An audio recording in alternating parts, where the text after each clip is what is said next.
Welcome to mystery. ఓ పురాతన ఆలయం ప్రపంచవ్యాప్తంగా భక్తులను ఆకర్షిస్తోంది.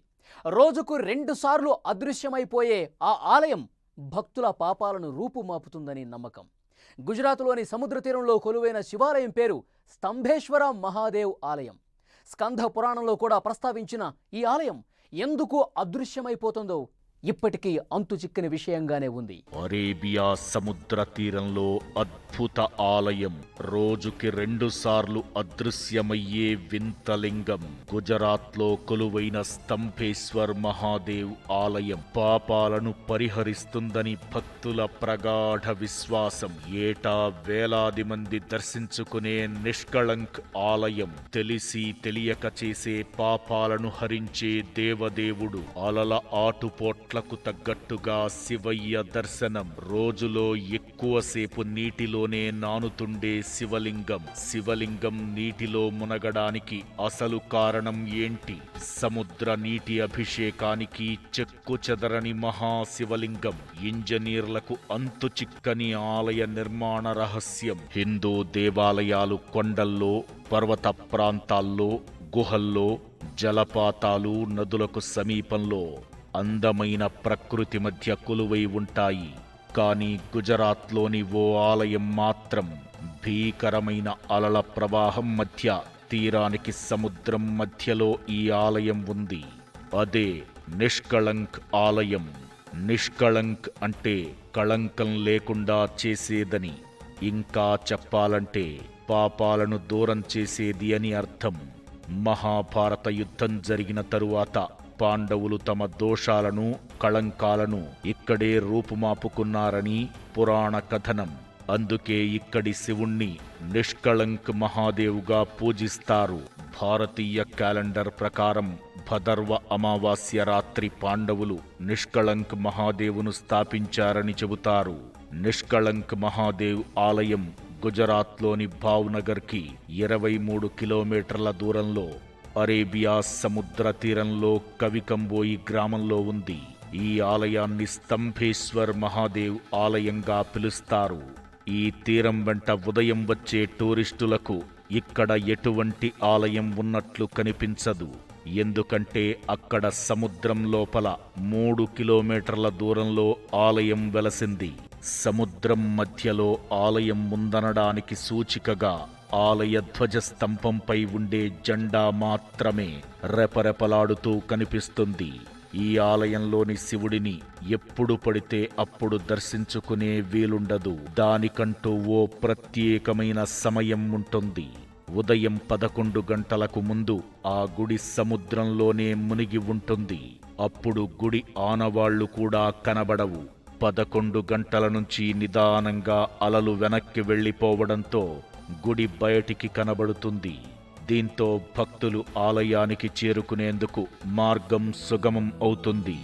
ఈ ఆలయాన్ని దర్శించుకోవాలనుకున్న భక్తులు రాత్రి 7 గంటల వరకు మాత్రమే దర్శించుకోవాలి.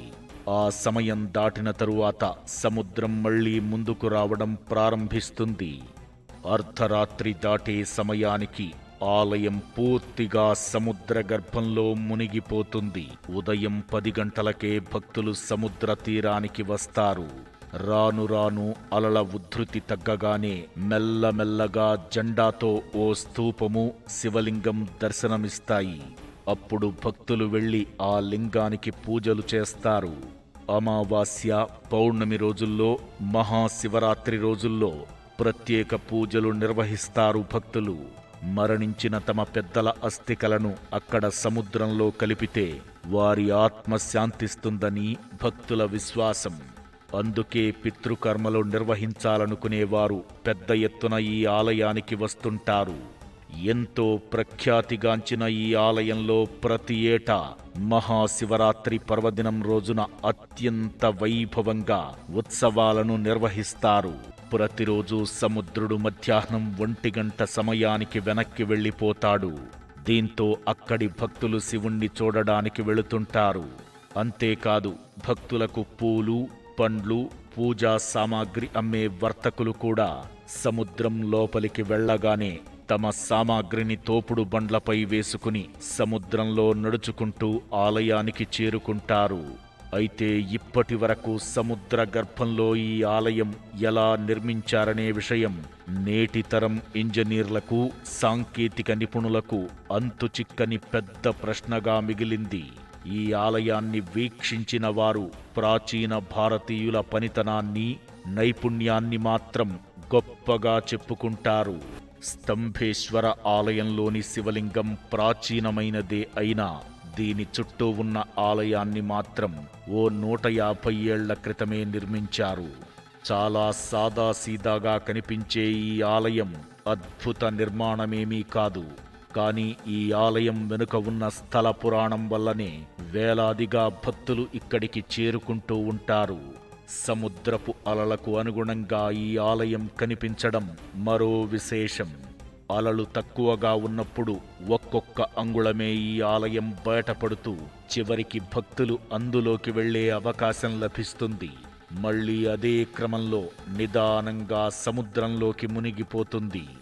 ఆలయం బయటకు రావడం దగ్గర్నుంచి సముద్ర గర్భంలోకి వెళ్లిపోవడం వరకు మొత్తం క్రమాన్ని గమనించేందుకు భక్తులు ఉదయం నుంచి సాయంత్రం వరకు తీరం వద్దనే వేచి ఉంటారు. చంద్రుని కళలను అనుసరించి ఒక్కో రోజు ఒక్కో తీరుగా ఆలయం దర్శనమిస్తుంది.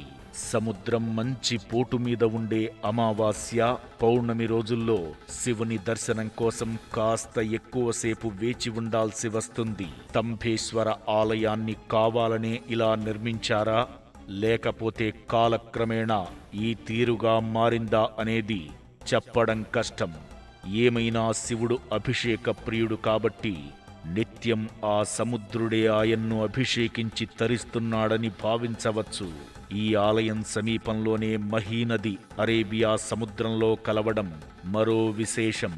ఆ సంగమ ప్రాంతంలో స్నానాలు చేసి స్తంభేశ్వరుణ్ణి దర్శించుకునేందుకు వేలాది మంది ఇక్కడకు చేరుకుంటారు. శివపుత్రుడైన కార్తికేయుడు ఇక్కడి శివలింగాన్ని పూజించి సర్వదోషాల నుంచి విముక్తుడైన విధంగానే ఈ లింగాన్ని దర్శించుకున్న వారు కూడా తెలిసి తెలియక చేసిన తప్పుల నుంచి విముక్తులవుతారని భక్తుల నమ్మకం. స్తంభేశ్వర్ మహాదేవ్ ఆలయం వెనుక 2 రకాల పురాణ గాథలు ఉన్నాయి. ఒకటి మహాభారత కాలం నాటిదైతే, రెండోది స్కంద పురాణంలో చర్చించిన కథనం. అయితే 2 గాథల ఉద్దేశం మాత్రం ఒకేలా ఉంది.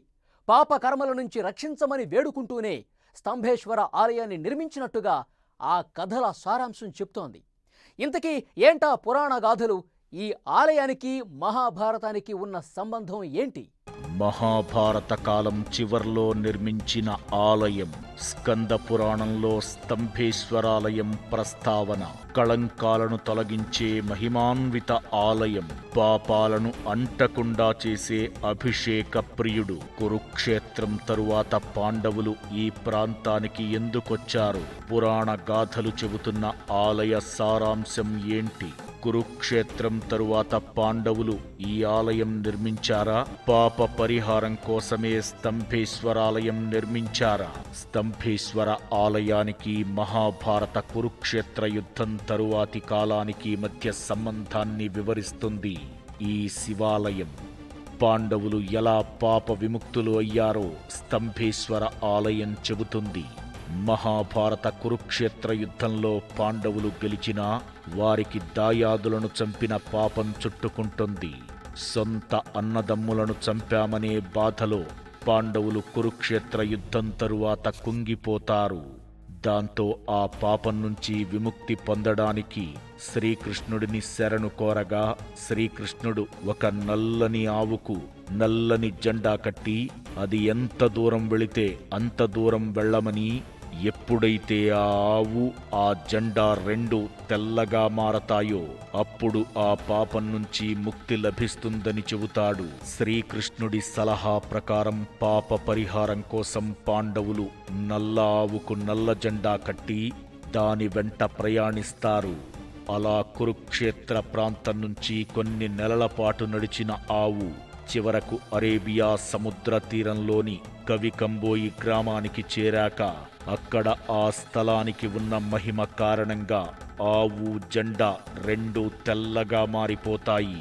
ఆ ప్రాంతంలో పాండవులు శివనామం జపిస్తూ ఘోర తపస్సు చేయగా అప్పుడు శివుడు ఆ పంచ పాండవులకు ఒక్కొక్కరి ఎదుట ఒక్కో స్వయంభూ శివలింగంగా అవతరిస్తాడు. ఆనందంతో పాండవులు ఆ 5 లింగాలకు పూజలు నిర్వహించి ఆలయాన్ని నిర్మిస్తారు. ఆ విధంగా పాండవులకు కళంకాలు తొలగిపోగా ఆ ప్రదేశమే నిష్కళంక్ మహాదేవాలయంగా ప్రసిద్ధి పొందిందని పురాణగాథ. భదర్వి మాసంలో అమావాస్య రోజున పాండవులు ఈ దేవాలయాన్ని ఇక్కడ నిర్మించడంతో ప్రతి ఏటా శ్రావణ మాసంలో అమావాస్య రోజున బైదర్వి అనే పండుగను ఘనంగా నిర్వహిస్తారు. ఈ వేడుకలను ఇప్పటికీ గుజరాత్ అంతటా చేసుకుంటారు. ఈ ఆలయంలో మొక్కులు తీర్చుకునే ప్రతి భక్తునికి ప్రతి శివలింగం ఎదుట ఒక్కో నంది కనిపిస్తుంది. ఇక్కడికి వచ్చిన భక్తులు ముందుగా పాండవ కొలను అని పిలిచే నీటి గుంట వద్ద తమ కాళ్లను శుభ్రపరుచుకుని పూలు, పాలు, పండ్లతో శివలింగాలకు స్వయంగా అభిషేకిస్తుంటారు. ఇక ఈ సముద్రంలో ప్రతి అమావాస్య, పౌర్ణమి రోజుల్లో కెరటాలు ఉద్ధృతంగా వస్తుంటాయి. ఆ రోజుల్లో శివాలయం చేరుకోవాలనుకునే భక్తులు ఉదయాన్నే ఇక్కడకు చేరుకుని కెరటాలు శాంతించే వరకు ఎదురుచూస్తుంటారు. ఇది కొన్ని వేల సంవత్సరాలుగా జరుగుతోంది. అయితే ఈ ఆలయంలోకి 10 ఏళ్లలోపు వాళ్ళు 70 ఏళ్లు దాటిన వారిని అనుమతించరు. సముద్రపు ఆటుపోట్లు ఎప్పుడు ఎలా ఉంటాయో తెలియదు కాబట్టి వారి రక్షణ కోసమే ఈ వయసు వాళ్లను ఆలయంలోకి అనుమతించరు. వెన్నెల వెలుగుల్లో సముద్రంలో కలిసిపోయే ఆలయాన్ని చూసేందుకు ప్రతిరోజు 10,000 మందికి పైగా వస్తారని స్థానికులు చెబుతున్నారు. ఈ ఆలయం మునిగిపోవడం, తిరిగి పైకి తేలడం వంటి 2 ఘట్టాలు చూడాలంటే ఒక రోజు మొత్తం సముద్రం ఒడ్డున గడపాల్సిందే. ఉదయాన్నే వెళితే అక్కడ ఆలయం కనిపించదు. మధ్యాహ్నం నుంచి సముద్రం మెల్లమెల్లగా వెనక్కి వెళుతూ ఆలయం వెలుగు చూస్తుంటుంది. అలా సముద్రం వెనక్కు వెళ్లిన తరువాత తాడు సహాయంతో నడుచుకుంటూ వెళ్ళొచ్చు. వేలాది ఏళ్లుగా నీటిలో నిత్యం మునిగి తేలుతున్న ఆలయం చెక్కు చెదరకుండా ఉండడం అంతా శివయ్య లీల అంటారు భక్తులు. చంద్రుడి వెన్నెల వెలుగుల్లో సముద్రం ముందుకు వచ్చి మెల్లగా ఆలయాన్ని తనలోకి తీసుకెళ్లిపోయే దృశ్యం అద్భుతంగా ఉంటుందంటారు భక్తులు. అందుకే పౌర్ణమి రోజుల్లో వచ్చే సోమవారం ఈ ఆలయాన్ని చూసేందుకు భక్తులు ఎక్కువగా ఈ ప్రదేశానికి తరలి వస్తుంటారు. స్తంభేశ్వర్ ఆలయానికి స్కంద పురాణానికి ఉన్న సంబంధం ఏంటి? స్తంభేశ్వర ఆలయంపై ఉన్న మరో పురాణ గాథ ఏంటి? కార్తికేయుడే పాప విమోచన కోసమే ఈ ఆలయాన్ని నిర్మించాడా? తారకాసుర వధ ఎందుకు జరిగింది? ఇప్పుడు ఆలయం నిర్మించిన చోటే తారకాసురుడి వధ ఎందుకు జరిగింది? అసలు తారకాసురుడికి స్తంభేశ్వర ఆలయానికి ఉన్న సంబంధం ఏంటి? బ్రహ్మ వరం పొందిన రాక్షసుణ్ణి కార్తికేయుడు ఎలా సంహరించాడు? తారకాసురుడికి వరమే శాపంగా ఎలా మారింది? స్కంద పురాణంలో స్తంభేశ్వరాలయం ప్రస్తావన. స్తంభేశ్వర ఆలయానికి తారకాసురుడికి లింకేంటి? తారకాసురుడు బ్రహ్మ దగ్గర పొందిన వరం ఏంటి? తారకాసురుడిని వధించిన శివకుమారుడు కార్తికేయుడు. తారకాసురుడు పరమ శివభక్తుడు. శివుని భక్తుడిని కుమారస్వామి ఎందుకు చంపాడు? కార్తికేయుడు పాప పరిహారం కోసం ఏం చేశాడు? శివాలయం నిర్మించాలని కార్తికేయుడికి చెప్పిందెవరు? అరేబియా సముద్ర తీరంలో ఉన్న ఈ ఆలయం గురించి స్కంద పురాణంలో కూడా ప్రస్తావన ఉందంటున్నారు ఆలయ నిర్వాహకులు. శివుని కుమారుడైన కార్తికేయుడు లోకకంటకుడిగా మారిన తారకాసురుడు అనే రాక్షసుణ్ణి సంహరించాడు. ఆ రాక్షస సంహారం తరువాతే ఈ స్తంభేశ్వరాలయం నిర్మించారని చెబుతారు. అసలు తారకాసురుడిని కార్తికేయుడు చంపడానికి కారణం తెలిస్తే ఈ అరేబియా సముద్ర తీరంలోనే ఎందుకు రాక్షస సంహారం జరిగిందో అర్థమవుతుంది. పూర్వం తారకాసురుడనే రాక్షసుడు ఉండేవాడు. అతను పరమశివ భక్తుడు. అయితే ఈ సమస్త భూమండలానికి అధిపతి కావాలనుకున్న తారకాసురుడు తపస్సు చేసి బ్రహ్మను ప్రత్యక్షం చేసుకుంటాడు. ఆ తరువాత తనకు చావు లేకుండా వరం కావాలని కోరుకుంటాడు. అయితే పుట్టిన జీవికి మరణం తప్పదని మరేదైనా వరం కావాలని కోరుకోమంటాడు.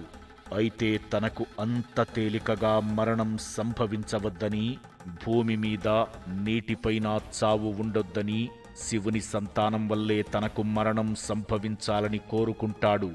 అలా బ్రహ్మవరం పొందిన తారకాసురుడు మనుషులను, మునులను, చివరకు దేవతలను కూడా వేధిస్తాడు. అప్పుడు దేవతలంతా విష్ణుమూర్తి శరణు కోరతారు. అందుకు శివుని సంతానమే తారకాసురుణ్ణి వధించగలదని చెబుతాడు విష్ణుమూర్తి. శివుని భార్య సతీదేవి పిలవని పేరంటానికి వెళ్లి తన పుట్టినింట భర్తకు జరిగిన అవమానానికి తట్టుకోలేక యోగాగ్నిలో దహించుకుపోవడంతో శివుడు సతీ వియోగ దుఃఖంతో విరక్తుడై ఉన్నాడు. అటువంటి సమయంలో శివుడికి పుత్రులు పుట్టడం అసంభవం కాబట్టి తన మరణం కూడా అసంభవమే అన్న ధీమాతో ఆ విధమైన వరం కోరుకుంటాడు తారకాసురుడు. సతీదేవి పర్వతరాజు కుమార్తెగా జన్మించటం, ఆ తరువాత మన్మథుడు శివుని మనసు మార్చేందుకు ప్రయత్నించడం, కాలి బూడిదైపోవడం జరుగుతాయి. కాని మూడో నేత్రంతో మన్మథుడు ఆశించిన లోక కళ్యాణాన్ని గ్రహించి పార్వతీదేవిని పెళ్లాడుతాడు. వాళ్లకు కలిగిన సంతానమే కుమారస్వామి. ఆయన్నే కార్తికేయుడని కూడా పిలుస్తారు. అలా కార్తికేయుడికి 7 ఏళ్లు వచ్చే వరకు ఆగి ఆ తరువాత ఆయన పుట్టుకకు కారణం చెప్పి దేవతలంతా కార్తికేయుడిని తారకాసురుడిపైకి యుద్ధానికి పంపుతారు. ఆ యుద్ధంలో తారకాసురుణ్ణి సంహరిస్తాడు కార్తికేయుడు. శివుని కుమారుడే చంపాలని కోరటం, భూమిలో నీటిలో చావు ఉండొద్దని చెప్పడంతో ఈ సముద్ర తీరంలో సరిగ్గా ఆలయం నిర్మించిన చోటనే సముద్రపు ఇసుకలో రాక్షస సంహారం జరిగిందని చెబుతున్నాయి పురాణాలు. తారకాసురుడు లోకకంఠకుడే కావచ్చు, కాని అతను మహాశివభక్తుడు. అలాంటి శివభక్తుని తన చేతులతో సంహరించినందుకు కార్తికేయుడు పశ్చాత్తాపంతో కుమిలిపోయాడు. తను చేసిన పనికి ఏదన్నా ప్రాయశ్చిత్తం చేసుకోవాలని తపించిపోయాడు. కార్తికేయుడు విష్ణుమూర్తిని దర్శించుకుని తన పాపానికి పరిహారం చెప్పాలని కోరుతాడు. అప్పుడు విష్ణుమూర్తి శివభక్తుని పట్ల జరిగిన అపచారం శివపూజతోనే తొలగిపోతుందని సూచించాడు. అప్పుడు కార్తికేయుడు దేవతల శిల్పి అయిన విశ్వకర్మ చేత 3 శివలింగాలను చెక్కించి వాటిని పూజించాడు. వాటిలో ఒక శివలింగమే స్తంభేశ్వర ఆలయంలోని మూల విరాట్టు.